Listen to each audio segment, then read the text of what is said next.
Welcome to this special presentation of Investing in Psychedelics, brought to you by the Canadian Securities Exchange in partnership with CFN Media.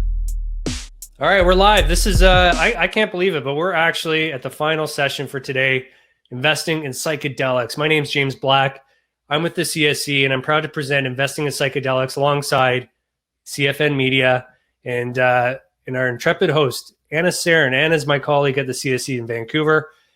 She's back after taking a break after the last session, and she's back now for the final, the back cleanup, with how technology will impact the industry. So this is a bit of a different slant than what we've heard from today. If you're watching today, thanks again. If you've seen us previously today, thank you for joining us for the journey. We're really excited to share all this content with you after the fact as well on CSE TV, our YouTube channel, which we'll post up above. So without further ado, Anna Sarin, help us get to the end here, but also help us learn more about this topic. All the best. Thank you so much, James. This is such an interesting panel discussion that we're having, and I'm so thankful for the participants that are joining me. We've obviously connected a few times leading up to this, and the one thing that I noticed in the cannabis sector especially is that we would start to go to technology conferences, and you couldn't tell if you were in a technology conference or if you were in a cannabis conference.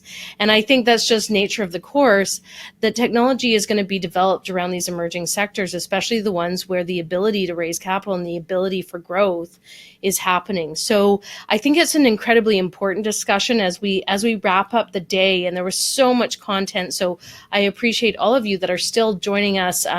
Again, this will be recorded and on our CSE YouTube page for you to revisit.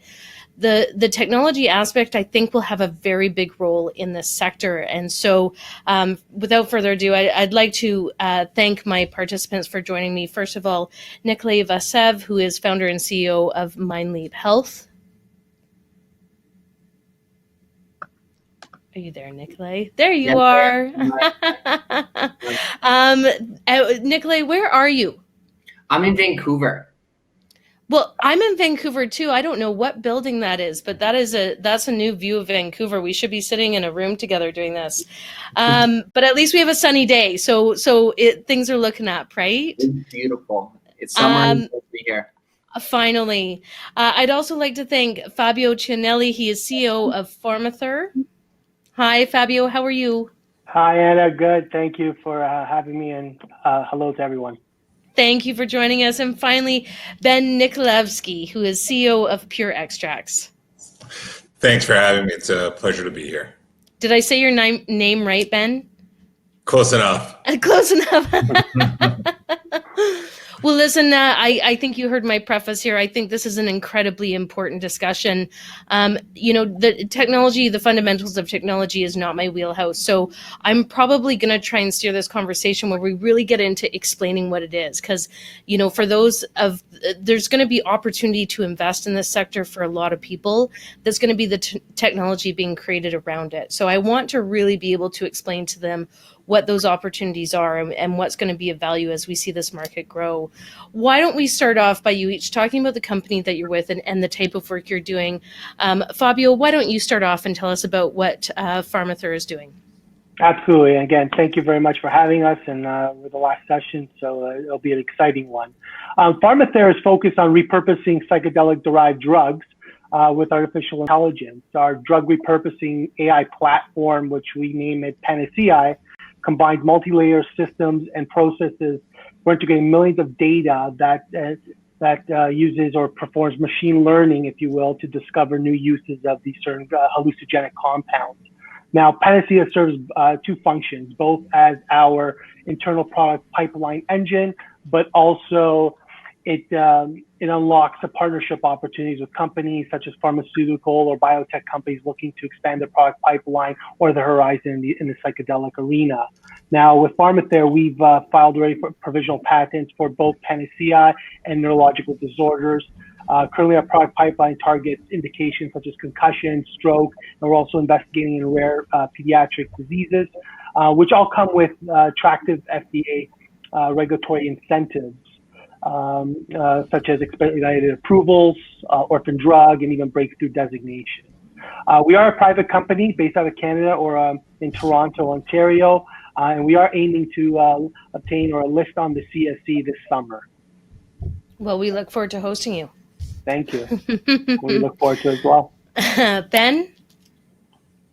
Hi, thanks very much for having me. I appreciate it. Ben Nikolaevsky, I'm the CEO of Pure Extracts. We're a large-scale oil manufacturer that helps companies in the mushroom space commercialize and formulate their product, both on the functional side and eventually on the psychedelic side.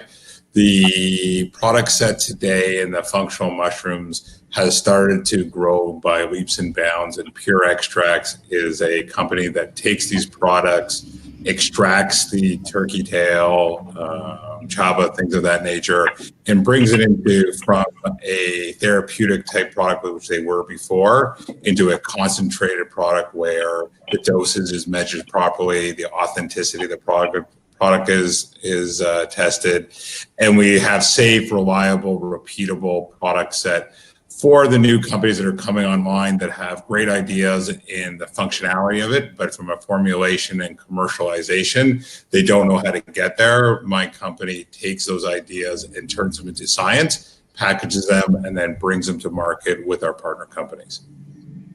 Right. Thank you for that. And Nikolai, finally you.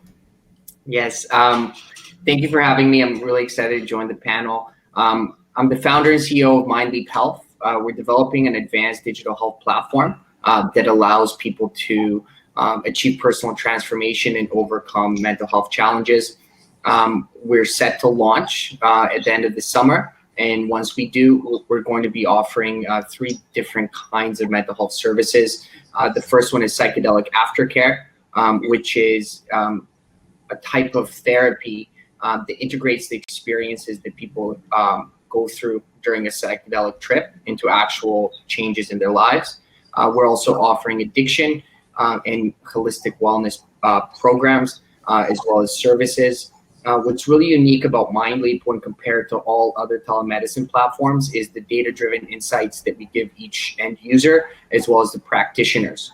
The future of digital therapeutics and in digital health is really personalized medicine. And that's something that's really big. It's a really big focus for our company. And I think it's something that can make a really big difference in a lot of people's lives. Wonderful. Thank you. I already feel like I was right in putting you guys at the end of this conversation because we learned so much today.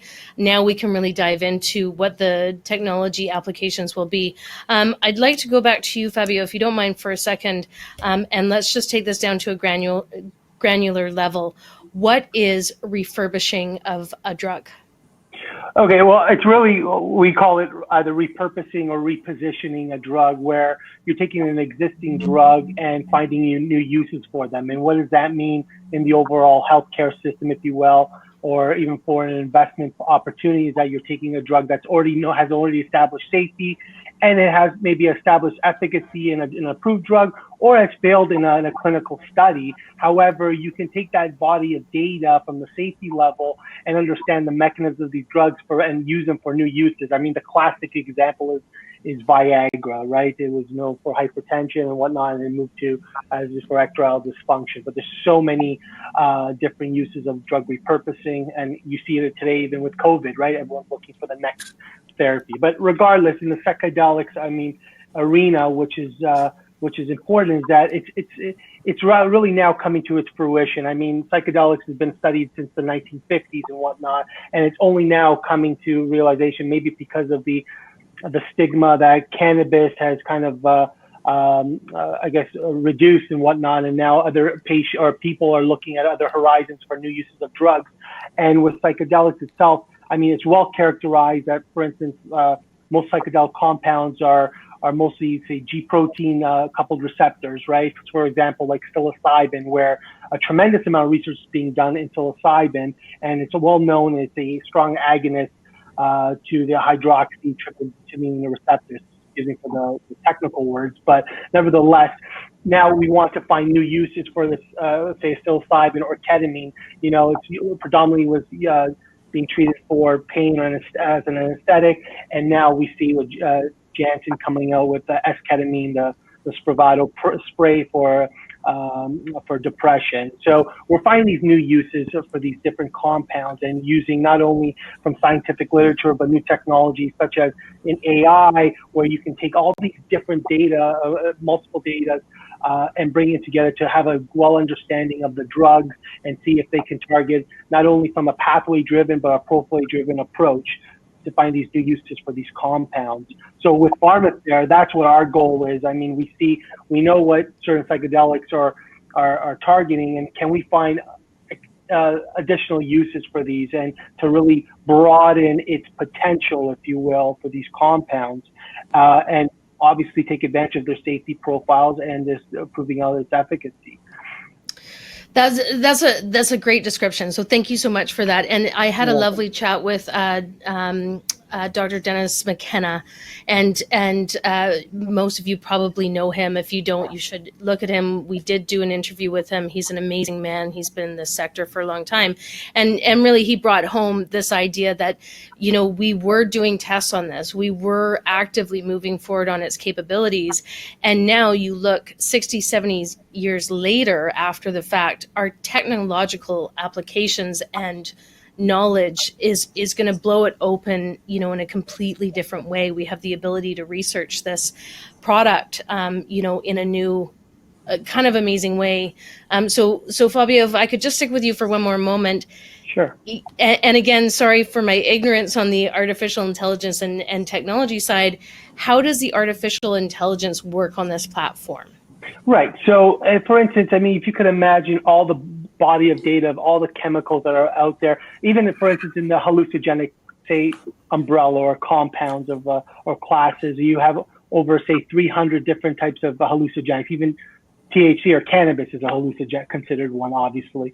Now, with that kind of body of data, all the safety data, all the clinical studies and whatnot, and different data silos, if you will, we're trying to bring them together and using not only understanding of, say, different target indications or drug and drug interactions and whatnot, and we're finding these new uses. So it's just algorithms that take place in terms of the machine learning. As new data comes in, it's kind of understanding, and not necessarily just specifically in these class compounds, but other representative compounds that are not hallucinogenic, but that the algorithm can learn from these alternative drugs and try to make an association with these hallucinogenic compounds to create some sort of hypothesis, if you will, to see if can this drug be a potential for indication A or indication B. You know, all it does is just gives you a better, it kind of moves the discovery process faster. Now you have to prove it out. I mean, literally, I think the best way is to look at either in doing some in vitro and in vivo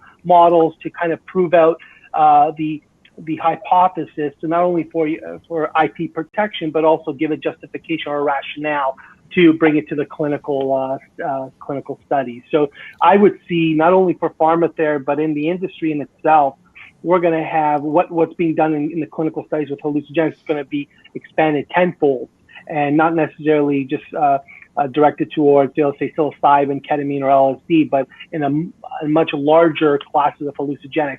And because these kind of the technologies can learn from other types of drugs, how they target these certain receptors or these certain understanding of these disease associations or drug disease associations, and kind of bring it back to these specific compounds, and it learns. And again, it's not we call it panacea, so it's like a solution or remedy for all diseases or difficulties, but in reality it's just, all it's doing is just speeding up the discovery process and giving you a better, more shots on goals, if you will. That's amazing. Canadian hockey term.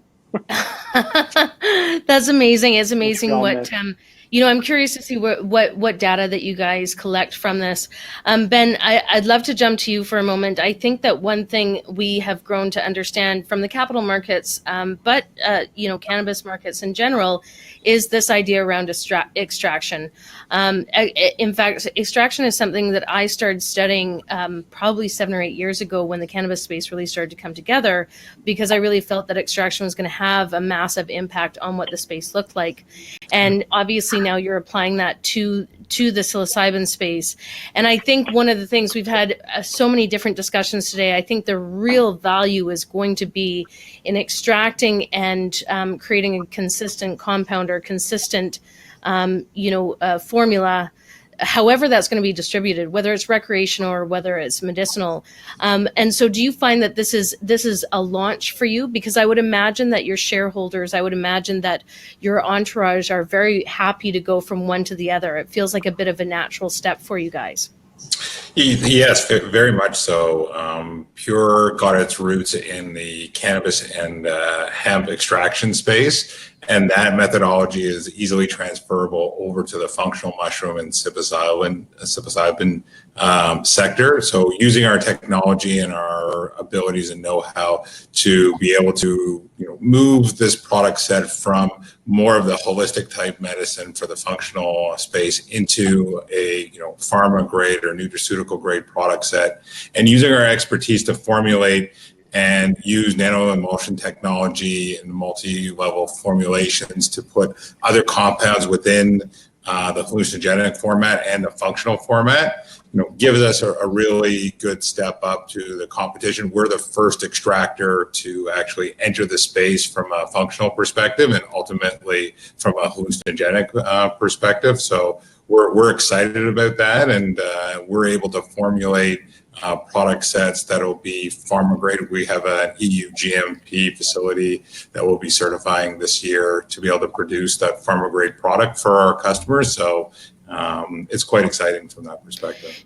Do you think that, from what I've heard from some of the experts, it sounds like the actual growing of mushrooms, the actual agricultural aspect of it is not going to be a very expensive process. And so really it seems like if you're doing the extraction might be really the value proposition from an investment standpoint. Would you agree with that? Am I right there? Yeah, 100%. So I equated it to, as you know, I owned a large cultivator previously.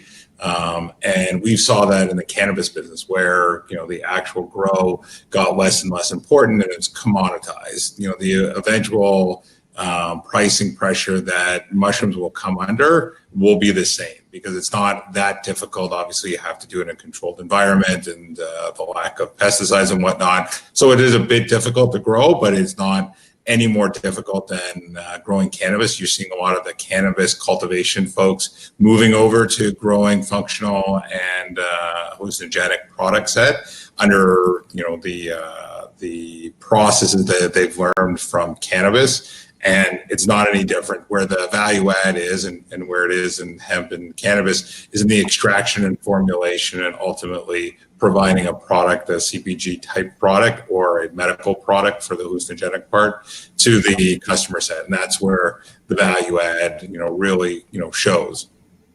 Well, and one question that's come up while we're having this discussion, we've brought it up a few times today. There is what is recognized as a functional mushroom versus a mushroom with psilocybin in it, whatever shape or form that looks like. The functional mushrooms are very much being used as applications, whether it be for general wellness. So it can be in tinctures, it can be in creams. It's being used in different ways that provide a variety of benefits that they're saying for, physical and mental well-being. Whereas the psilocybin is very much, it's kind of like, I think you could almost somewhat compare them to hemp versus, marijuana. Do you think that your business will really flourish on the functional mushroom side? Because I would imagine in the end, there could be a massive market there. That is legal, right? Under most or most jurisdictions. So will that end up, do you think, being a bigger part of it? Or do you think psilocybin will be a big part of it?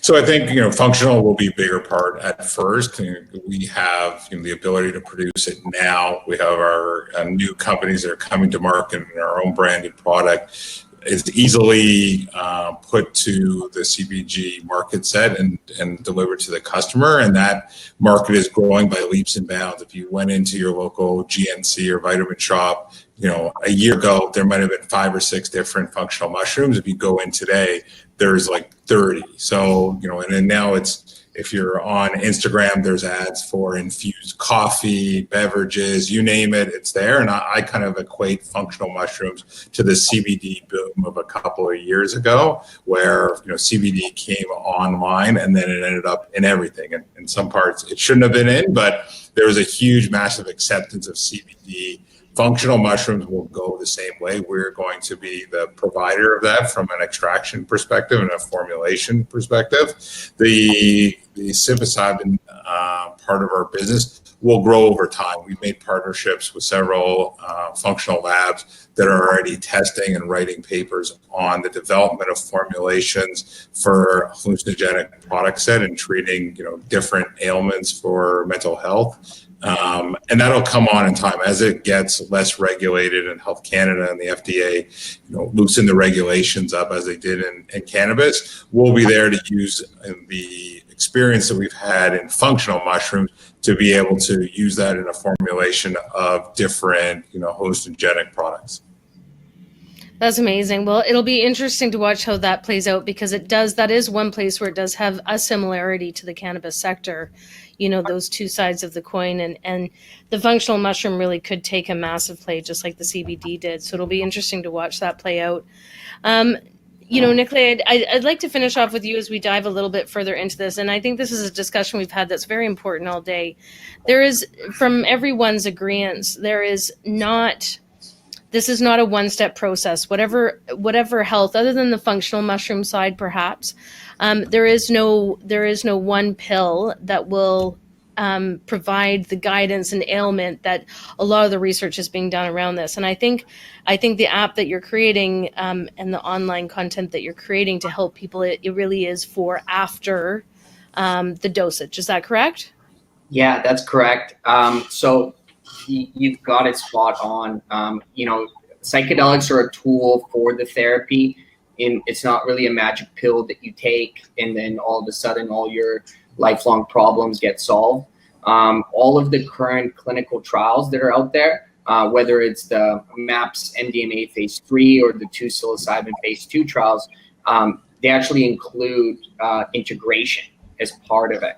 And if you think about it, it's really that relationship with that mental health practitioner that is so important. And every single person, all of us have had or know someone who does have mental health problems. And we know that, we're all unique individuals, and we can't be expecting that we're going to have the same type of treatment or the same type of problems. So what we really want to do, and what our big focus is on the accessibility to a professional that you feel comfortable with, that you choose, the actual variety in terms of the cost of those services, and the overall convenience and security that you're going to have actually working with Mindleap. I think a lot of these types of solutions come about from actually solving your own problems that you've had. And, when I first got the idea for Mindleap, I really felt that all the solutions out there, weren't as convenient as they could be. And, a lot of it is quite basic in terms of what you actually find out. We're really focused on incorporating important mental health parameters so each person can better understand themselves, and the practitioner can as well. So we're starting out with mood, emotion, and habit in our first version. And then we're going to be looping in actually wearables data, so we can look at sleep and exercise, and all those 5 important parts of everybody's habits and emotional state really do contribute to overall well-being. And we believe that that's going to be something that's huge. Something that I think is really important is collaborating and working in unison with all of the up and coming clinics in psychedelics, and all of the clinics that have been doing it for many years. We are currently in the process of signing up a few of our first clinic partners, and are really excited to actually be able to provide another option for all of their mental health, or for all of their clients, as well as more continuity when it comes down to it. So you can, if you do a treatment at a said center, you can actually continue that on and find that practitioner that helped you during that active psychedelic journey, and develop a relationship long term, all through your smartphone. Nikolai, when did you build this platform, just out of curiosity? So we've been building it for about 8 months. Okay. So it takes a long time. I thought it'd be faster, but it's to do it right. it involves a lot of smart developers, that's for sure. Oh, 100%. The only reason I asked that question is I don't think we've ever needed, an alternative way to handle our mental health as well as our physical health. We're not able to go to a doctor right now where, in-person therapy had been shut down for a period of time, which I think was very difficult for a lot of people that depended on that as their form of mental health. I think this availability of, whether you leave a clinic or a doctor or a therapist or a treatment, that you have this aftercare on an app that we spend most of our lives attached to these units, the ability to bring some good out of them and give you that aftercare, I think it'll be quite disruptive. I hope that you keep working on that, and I think it could span across, many sectors across healthcare. One question that came up as you were having that discussion, which I think would be interesting to find out, is how will Mindleap be monetized? Will it be a subscription platform? Will you be charging for advertising, for users, providers? How will that work? Yeah, for sure. Thanks for asking that. That's a great question. It's a platform as a service model. So very similar to what you see with Uber or Airbnb. So essentially, every single mental health session that happens, Mindleap receives a fee for providing that platform. And then when it comes down to our clinic partners, they actually receive a part of that service fee for referring their patients to us. And then additionally, we're going to have 6 different digital health programs that will be offered as in-app purchases. And that's for people that actually can't afford the one-on-one services, but actually are looking to have these transformations. And then these digital products will range. We're going to have a meditation program, addiction, holistic wellness, psychedelic integration, drug safety. So actually understanding, harm reduction. How do all these drugs affect your brain? How do other drugs affect your brain? And then the 6th one we're going to have is sound healing as well. That's amazing. Well, I really, I'll love to watch what you create as you go from here, but because I think that's something that the market can definitely benefit from. One question I have for all of you, you're all coming at the technology side of the sector from such different angles. So, which I appreciate that I have your different views on this. Because this is a highly regulated, if in fact not legal at all at this point in most jurisdictions, because there's so much regulation around it, do you think the technology will really be the outlier within the sector? Is the only thing that can legally move forward as technology is created? Maybe Fabio, I'll start with you. Sure. Yeah. I think that I'll talk about from my perspective and what we're doing at PharmaTher. With technology meaning that just try to find these new uses of these different types of psychedelic derived drugs, you still have to face the regulatory hurdles, right? You still have to do the clinical studies and whatnot.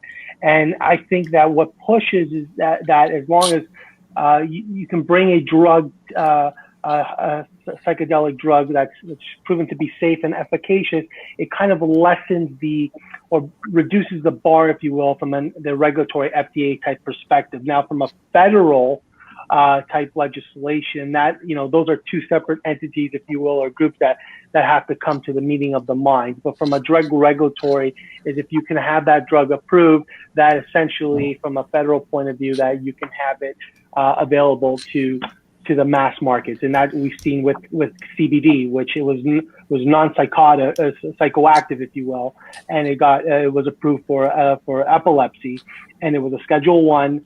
FDA approved it, and it took time for the DEA to approve it, so to reduce its schedule. So I think, can technology push from a regulatory? Yes, because it's going to just quicken development of other drugs, lessen the bar, if you will, from a regulatory standpoint, and then kind of push it through. So that's how I see it from a drug perspective. You know what? I appreciate that, and actually, I hadn't even thought of that. That the technology might actually aid this in pushing forward faster.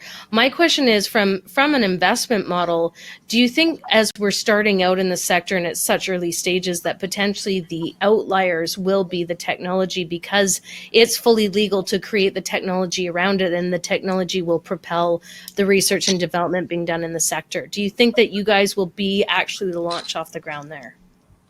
Yeah, so something that, that's a great question. It's something to consider when it comes down to technology is, a lot of the times it's the first movers that do get ahead. And, when you think about it, let's say that somebody tries to, create PharmaTher. Well, good luck, creating an AI platform for drug discovery. It's very complex, and, all of the challenges that I'm sure all of our companies are going through, and all of the actual discoveries and solutions that we make, I think, do put us ahead. But I do think, the biggest competitive advantage, at least on the drug discovery side, is the scientists. And, there's only so many great scientists with that type of experience. So I think a lot of the first movers in this industry, will likely have the best science teams and the best minds to actually develop these drugs. Right. Ben, what are your thoughts? Yeah, absolutely. As you know, we're going public in about 6 weeks, and our investors, when they came to us, they really looked at our technology and the ability to formulate and create new formulations in the functional space at first is a value add driver, and the technology to use nano emulsion technology to be able to deliver some of the oil products into different formats. And using new technology as it comes online is, something that's very exciting. The capital markets obviously reward the people that, are first to market with this new, technology perspective. So we're really focused on new tech, and we look at new extraction technology, new processes. We spend a lot of time with our science partners looking at what they're developing and how, in certain drug developments, they've used certain development product set and how we can relate it back to functional mushrooms and or our cannabis and hemp business. So technology plays a big role. The development of products will be speeded by technology for sure, and the ability to get delivery methods or target certain problems through technology will be the thing that differentiates one company from the other. Well, expedition is the name of the game, I guess, in these scenarios. Ben, to further ask you your thoughts on this, especially since you're coming from that side of things, do you think that we'll see some of the technology that was created around the cannabis sector have any kind of role in this sector? Do they, other than the extraction, obviously, which goes hand in hand, will there be a crossover, do you think? I think there'll be a little bit of a crossover, definitely on the functional side, on the hallucinogenic side and the drug development side. It'll be more, the transition from pharma-based, products and procedures that'll be used for the development of those drugs. It won't be driven by the cannabis space, that'll be driving that development. I think from the functional side, when you look at it, it has very similar properties in the development of the product set. So you can make that transition a bit easier and use some of that technology to move them across, for lack of a better word. But ultimately, for the development of a true pharma grade psychogenic product, it'll be driven out of pharma processes, not the cannabis space. Right. So from the functional side, as a whole, and I'll let any of you guys jump in here, is there any technology that you've witnessed or that you're aware of that might be a disruptor? Is there any kind of large sectors of the technology sector that there's a lot of development going into? Obviously, we know research and development has a huge element of this, but any work that you know of that's being done of interest? Yeah. So for me, I think what's most exciting and what will actually be one of the biggest technological innovations in mental health is something called digital phenotyping. And what that is there's been tremendous research actually being done on how do we all use our smartphones. We all have this in our pocket, and we all interact with it in a certain way. And digital phenotyping is creating a model that can help you predict people's mental health state based on how they use their phone. So that's something that we're definitely looking into. It does involve a huge user base to be able to make these types of predictions. But just to give you an example of what is possible is, let's say that somebody is an addict who just left an addiction recovery center. And then you've noticed, on the profile, everything that's being tracked on their phone is finding out that, their sleep wasn't good. They ended up actually spending the whole day watching Netflix, ordered Uber Eats several times, and weren't communicating with everybody. The machine learning is now being able to determine that this person actually had a relapse and can then automatically contact their practitioner, so then they can reach out to the person within the platform and say, hey, how are you doing? Did you actually relapse? There's many types of use cases in actually predicting this, but in the future, there's going to be a way to actually prescribe, what sort of ailment someone has just based on technology. And I think that's something that is really exciting, but it's also something that, we have to be very careful of, because there is companies, and we saw that with Cambridge Analytica and what's going on with data privacy, that, you are opening up this sort of information. And, it's really important that everything is done correctly. But I feel like, this will probably be one of the biggest technological innovations that we see in the next, 5 to 10 years. Hey, that brings up a really good question. And if any of you have any other thoughts, next to Nikolai, please jump in. But one question I have is, I think one of the things that became very valuable in the cannabis space was the collection of data. So the collection of data of who's using it, how often they're using it, what type they like to use, what they're using it for, whether it's sleep, anxiety, depression, what jurisdiction they're living in, what regulations are available. This concentration of data became, a very valuable commodity within the cannabis space. Will we see something like that in this space? Will we see a collection of data occur? I'll speak from a drug development or a drug repurposing perspective, and especially that in a world where the social media, where individuals are experimenting on drugs for maybe other uses and whatnot, and creating this sort of serendipity, if you will, of these new uses of these type of drugs can, help propel, I guess, the development side of finding these new uses of drugs and whatnot, and in terms of dosages and kind of recommendation of how one can use it, and you can kind of translate it into more of a clinical setting. It's not the end all be all for an answer, but it gives a different perspective, if you will, from the scientific or medical community side of things, and now you're using it in the more the recreational knowledge, if you will. Ben, what about yourself? You're obviously going to have data from a different side of things, of where things are being grown and what potency and its ability to extract. Do you think data will play a role in this sector? Absolutely. So, we look at the data right now on functional side of what's, in market, what's the penetration, what's it been using for, how that has kind of evolved over time. The functional mushrooms have been around for centuries, and it's been used by, the general population. Now we're seeing a shift into more of a commercialization, standardization of the product set. That information, that sales information, for lack of a better word, is out there already, and we're looking at the data to see, what product set, what functional mushrooms are better sellers, what will be, more prevalent in the market. It will be for pain management or for cognitive reasoning, things of that nature. So we're looking at the data every day and trying to, formulate what will be the most helpful for the general population, and ultimately what will be the most successful. And that data is prevalent. It's not easily accessible, but we are looking at it.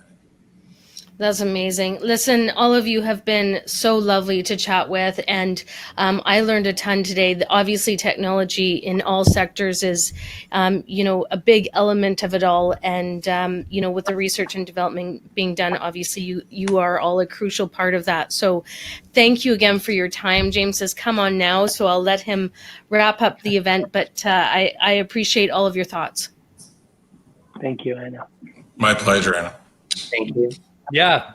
No, awesome job, everyone. Awesome job, Anna. Thank you, CFN Media, for being our co-sponsor here at the CSE, the Canadian Securities Exchange. Look, that's a wrap. That's 6 sessions. I lost track of time. I've just been in my room all day, and I got kids coming into my room and wanting to interrupt. So I just want to say this. Thanks, everyone, for watching, especially those who came through the whole day session. If you will miss the piece or you want to watch a different session than this one, it's all going to be on CSE TV on YouTube. So without further ado, I got to Hey, Thanks again for watching. Let it go viral now. Yeah, Exactly. That's awesome. It's all good. But yeah, thanks everyone, and thank you, Anil Mall, as well. Anna, obviously, you hosted 5 sessions. We know more than you can ever imagine. I want to mention one last thing. We're going to take a breath. We're going to take tomorrow off, and then we're going to do a recap movie. We're going to do a recap clip, I should say, that's going to go out on Friday. So make sure you subscribe to CSE TV. The link is above. We really want to make sure that we condense everything into as short a form as people may want. If they're going to watch, if you can't watch all 6 sessions, we can give you maybe 5 or 10 minutes of what we learned. A very exciting industry. So we're really excited at the CSE. Myself, James, I'm really excited. And thanks so much, guys. That's it. Like, we're done. And hey, thank you, Frank Lane with CFN Media. His contribution is amazing. So thank you to Frank. Yeah. Thank you. Big up Frank, who helped us get a lot of our audience today. So we look forward to hearing more from everyone, working with you guys. And until then, have a great night. It's 30 degrees here in Toronto, so we're going to go outside and catch the last bit of sunshine. Sounds great. Thank you, everyone. Thank you so All right. much. Take care. Bye. Bye. Bye.